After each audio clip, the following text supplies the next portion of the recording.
For me, it was just a short drive out to what had once been the edge of town. There, on a wooded acreage, was St. Joseph's Hall, the Catholic seminary. But St. Joseph's was gone, torn down several years ago to make room for a subdivision. I had come there as a young man with the hope of entering the priesthood. And now, as I stood before an unfamiliar landscape, I recalled that first day, and I remembered Charles. He walked with purpose, and it seemed a sense of direction. There was an air of confidence about him that I felt was lacking in myself. But first impressions can often be deceiving, as I was soon to discover.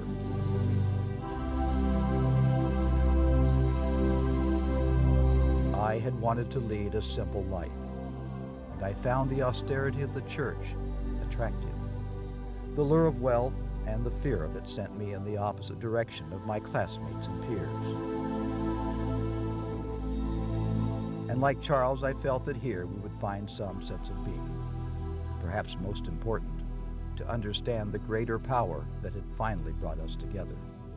If we were diligent in our studies and embraced the larger family of the church, the uncertainty and the disappointments of our lives so far would be past us, and we would have the answers. Or so it seemed.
This was to be our home, a safe haven and away from the uncertainties and the distractions of a world we had surely and completely left behind.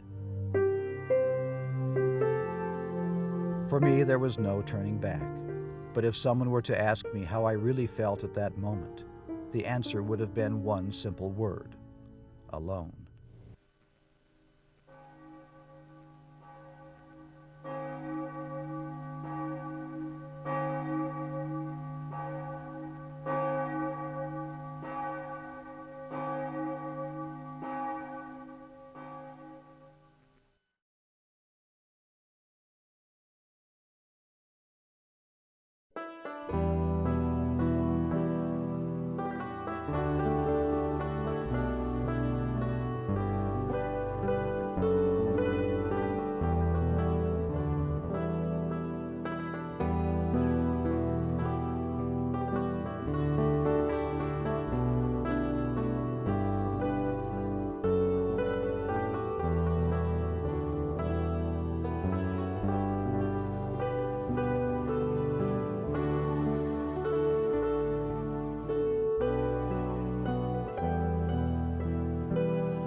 Charles once told me he thought that I looked as if I had just stepped out of a recruitment poster for the Jesuits, and I suppose that just looking the part meant that I would do well. It was kind of Charles to say so, but I was not nearly as confident as I appeared.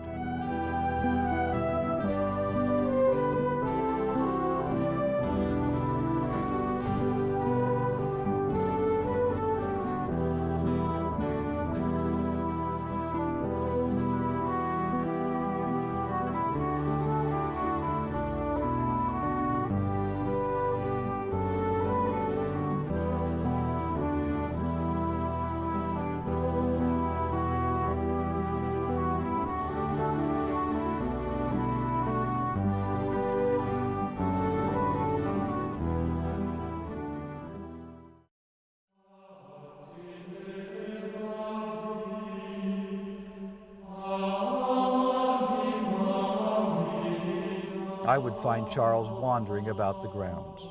I watched and wondered what he was thinking. I imagined that he was still searching, but I was beginning to feel at home.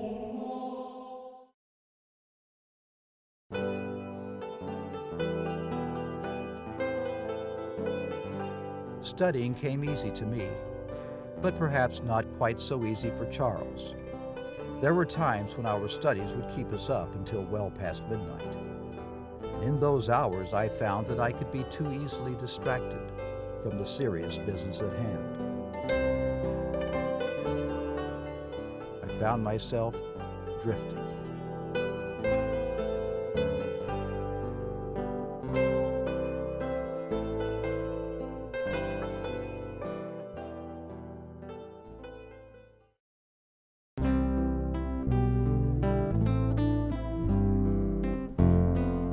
Sometime later, I don't know exactly when, Charles and I decided to venture outside the grounds. We knew each other a little better, but essentially we were still strangers.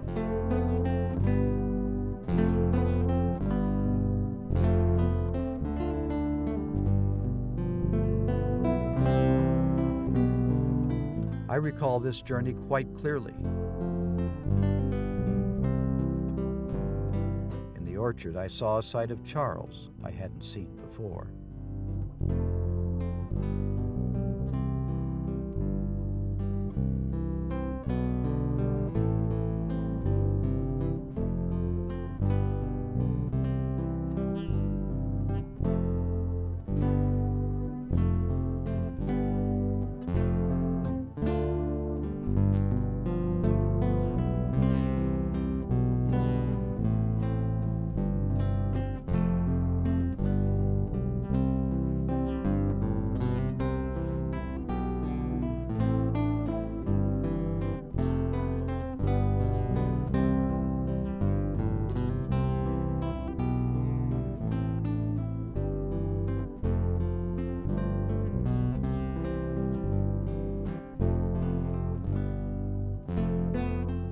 A quiet afternoon stroll with Charles was not, I discovered, without conflict. There are always choices.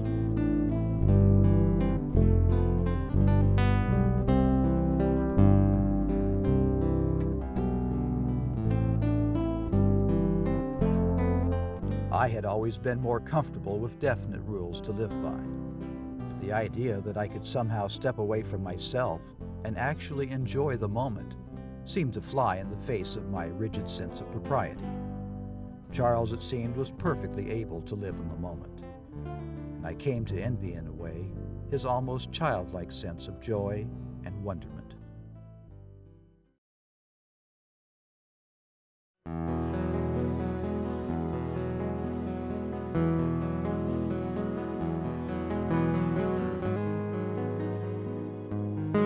Structure had been an important part of my life. A rise at 7, breakfast at 8, school at 9, a certain time for everything. A life kept simple. I was comfortable with that.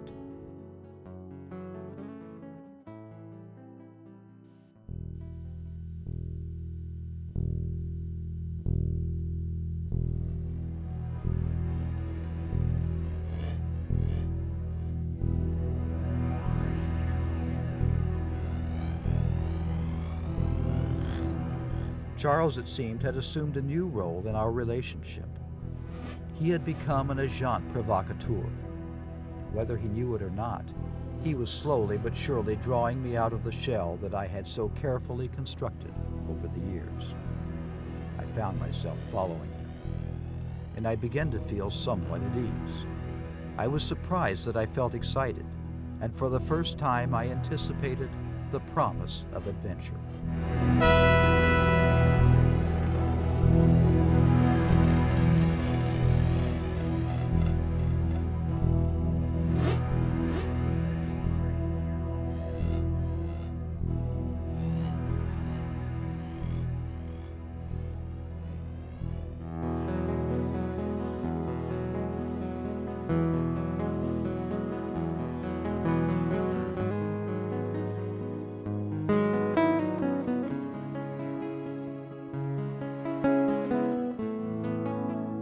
To imagine a life lived to its fullest, but without regard to timetables and fixed schedules, was completely alien to me.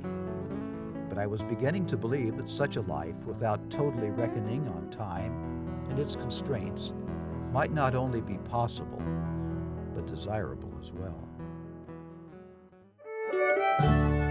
The initial awkwardness of our relationship seemed to have disappeared.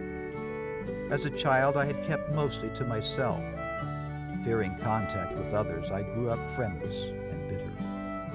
I envied those who extended themselves so easily. Popularity and companionship eluded me, perhaps until now.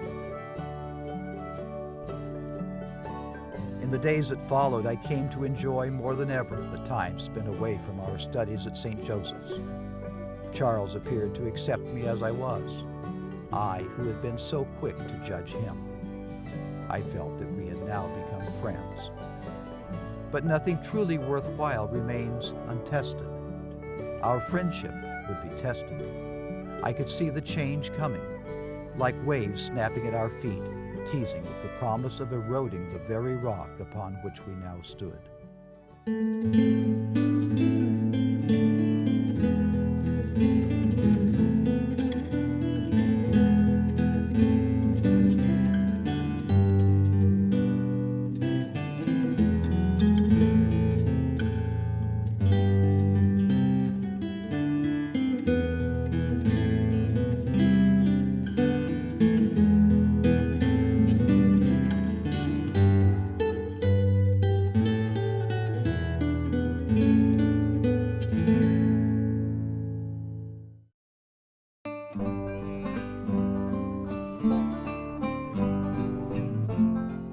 I knew that sooner or later, Charles and I would, in the course of our travels, find ourselves in the company of others.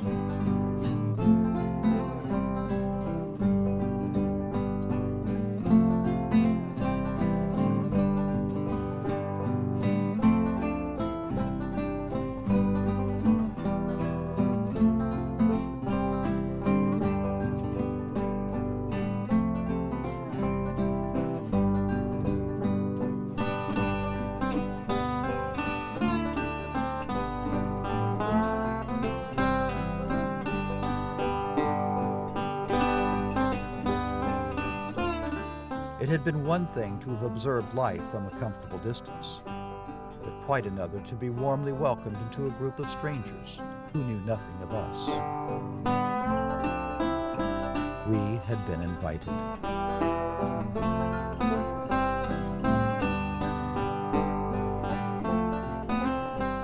I was intrigued by our new friends. They were so full of life. They betrayed no sign of confusion or concern about what they were going to do with their lives. They did not appear to be racked with anxiety over the future. They seemed to be able to live in the moment, not waiting for the next one to hold any answers or even to be more enjoyable. For them, above all else, it was just that moment.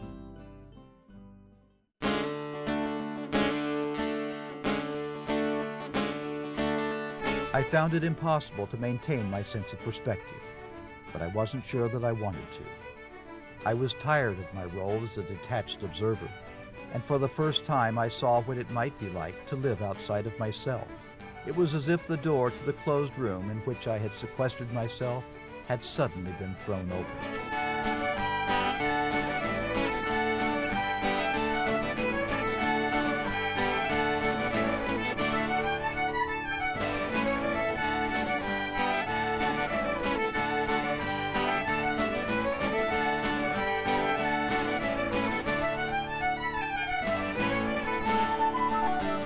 Moving forward into a new world filled with people instead of objects, and the feeling of loneliness that had for so long been a large part of my life was beginning to ebb. I felt a change in myself, a change for which I would be completely unprepared.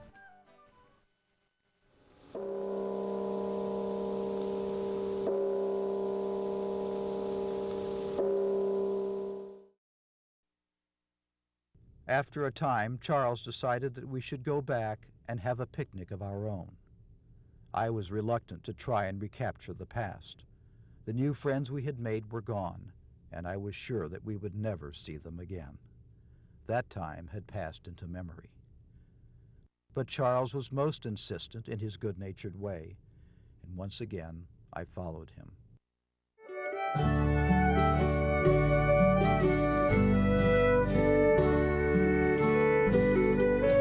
Charles had brought me back to this windswept hillside, and he was content once again, living in the moment.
It's strange somehow, the duplicity of spirit we encounter, right when we think that we have successfully blocked out all distractions, when we have begun to focus on the task at hand. And whether this task is found within one's entire life, a brief encounter, or a single moment in time, we still manage to uncover an entirely new list of questions, bringing with them a new set of guidelines and rules to obey.